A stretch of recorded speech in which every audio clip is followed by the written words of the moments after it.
Hi everybody, I'm Chris Savage and we're at AMA Expo 2016. This is AMA Air.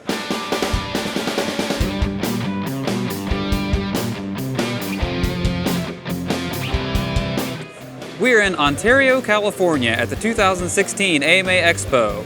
We've got the recap and all the exclusives from the show.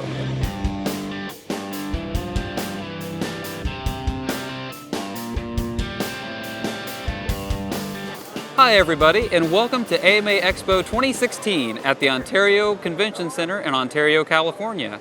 I have had the awesome opportunity this year to speak with lots of you, our members, face to face. I've seen some really exciting products from our exhibitors, and I've had the opportunity to listen to some amazing stories from a great lineup of speakers. For those of you who weren't able to make the show this year, we've got some highlights from this year's show.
As you can see, we had an awesome show at this year's Expo.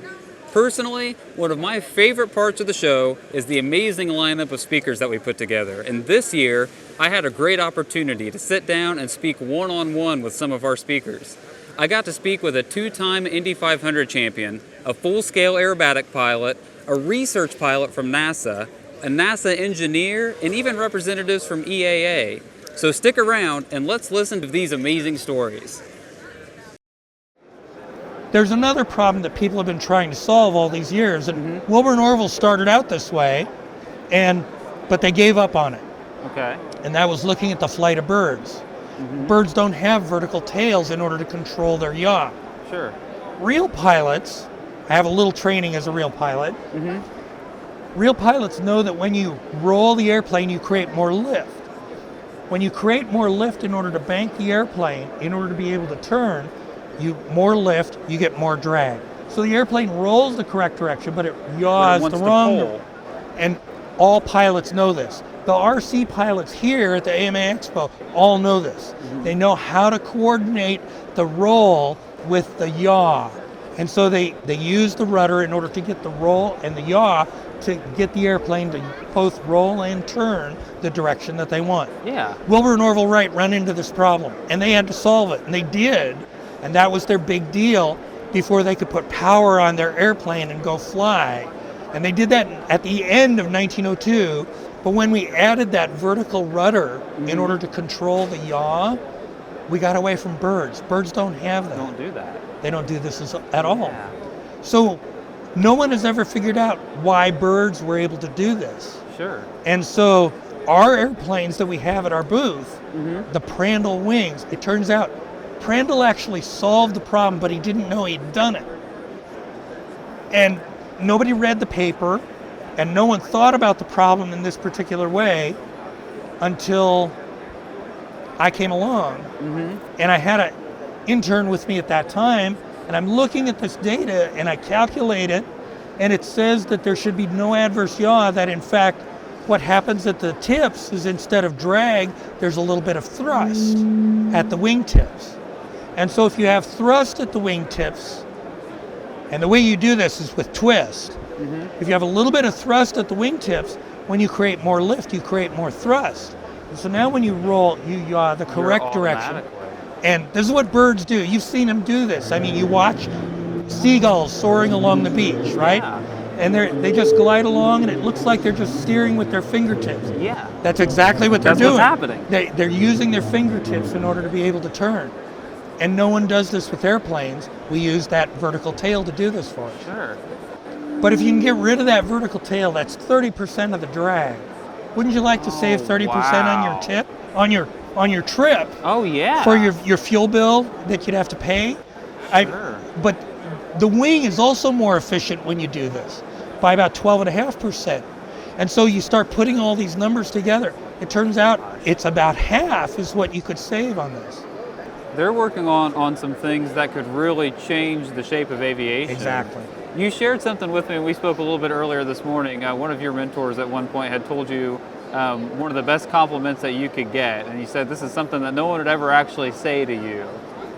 You know, people talk about, you know, leaving your mark, your legacy on whatever it is you do, and I mean, we all aspire to that, to have something that you can point to, say, yeah, this was mine, right?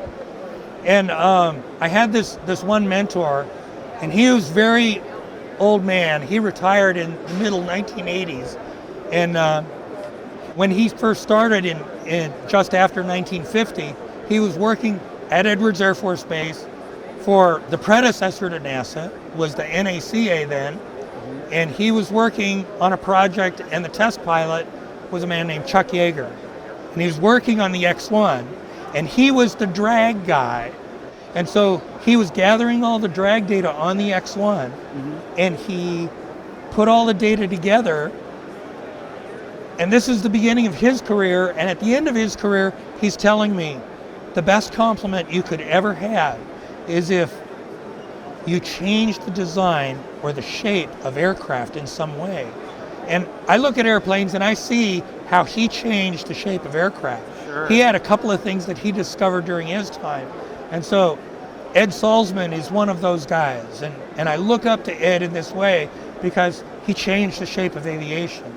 And my interns and I think we're on the edge of being able to do something like that now too. Mr. President, welcome to AMA Air. Thank you, Chris.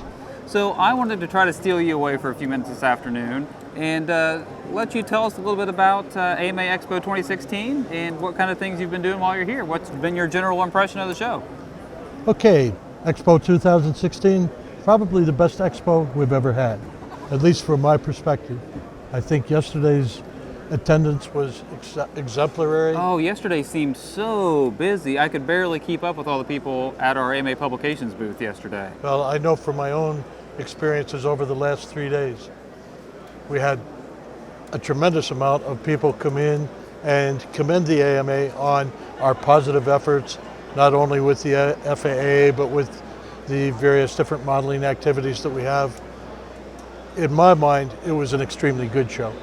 So I know that you're a person that likes to stay up with the latest and greatest. What's on your wish list? What did you come here to Expo and say, man, I really hope I get to see X while I'm there?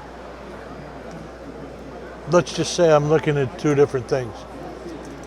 I have quite a focus on multi-rotor racing, Okay. and there were several multi-rotor racers here. Uh-huh. Those were intriguing. So is this FPV racing that you're talking about? Oh, yes. Okay. Looking at that, that's exciting. Sure.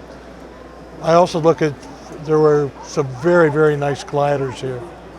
And, you know, as I look at multi-rotor racing and gliders, it's like two ends of the spectrum. Well, I was just thinking that. So I'm thinking, okay, here's a guy that could, obviously you could fly anything that you want to fly in the hobby. And we've got you on the one end. This is the latest, greatest technology. We're FPV, it's multi-rotors, it's racing, it's fast-paced. and we're at gliders.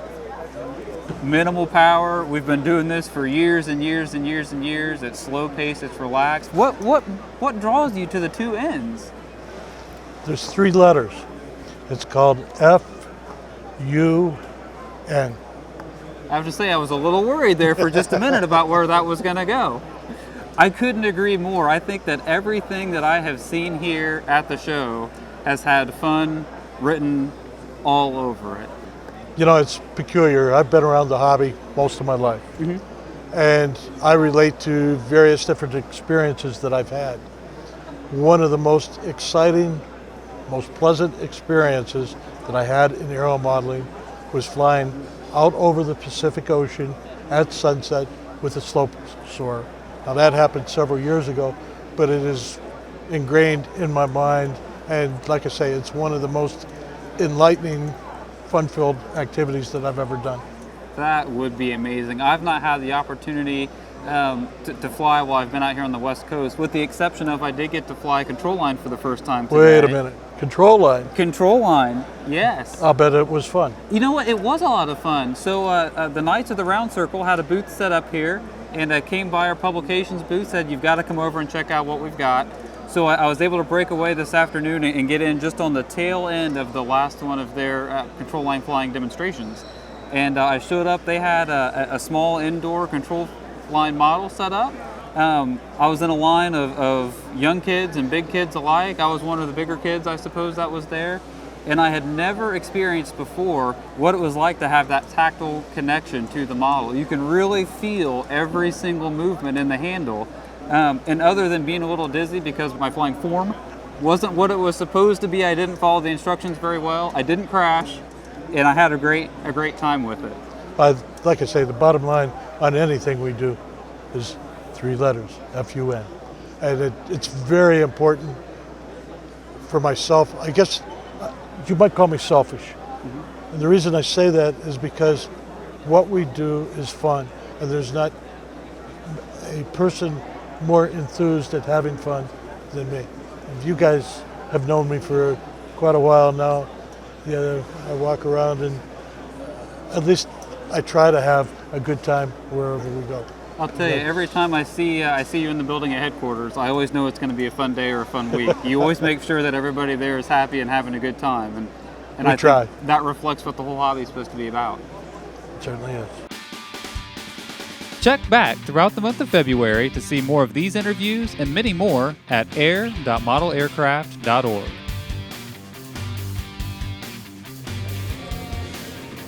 Well, everybody, I think that wraps up another amazing AMA Expo. The vendors are taking down their booths, and before they turn off the lights, we're going to wrap up this episode of AMA Air. If you haven't subscribed already, be sure to go to air.modelaircraft.org, and you can be notified each time we have a new episode. And if you like what you saw at the show, but you weren't able to actually make it to Ontario, California, you can bring the excitement of modeling to life by joining AMA at modelaircraft.org. Thanks everybody for watching, and we'll see you next month on AMA Air.